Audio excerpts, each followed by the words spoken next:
This is Doug at Crush, and this is a scale model of the tote filler. The arm, the pole that goes up and down on. It's a carrier pole or whatever you want to call it. A tote, 275 one way, and here's the lance, and then here is the hood that the lance goes down in, and it has a little collector in there for picking up drips or whatever to keep it clean. And we've had several issues where one time where the tanker ran out of product, one time that the transfer pump went out, where the lance is inside the tote and you switch it to manual to get it out, and once it gets to the top it'll open up and spray whatever product's in there, and usually it's not a lot, but it's been non-caustic at this point. So but the way that it works is this is the home position where you start, and then when you set up the tote filler, it brings it down to the appropriate height for the tote, and there's about 12 inches between the hood and the tote.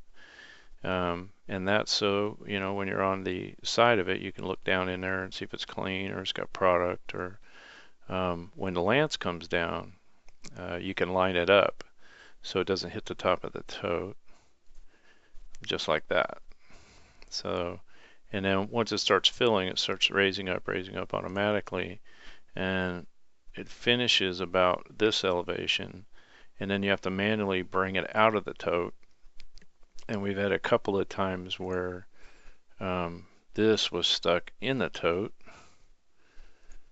There we go, like this, and ran out of product, transfer pump went out or whatever, and we had to switch it to manual and then raise it back out like that. And once we did that, it being on manual, then there's the only way you can open a valve is to hit it manually, and it sprays everything around it. Or if the valve switch is on and you raise it up and it stops, it'll automatically open it up and release the pressure inside the lance. So consequently, anybody around it in this particular area right here usually gets sprayed with whatever products in there. And we've been testing it with water and using clay web in it and LCA1, and it hasn't been a problem because being toxic, but you still get material and it makes a huge mess.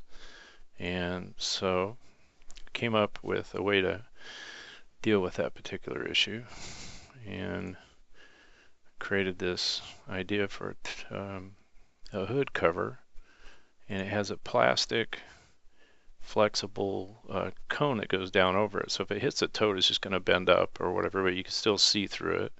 You can still see inside of it, and you can still line the lance up into the tote. And it goes right up underneath. It just attaches to the outside of the hood, and it's got a hole in the middle of it, and so that the lance goes clean through. It doesn't interfere with anything.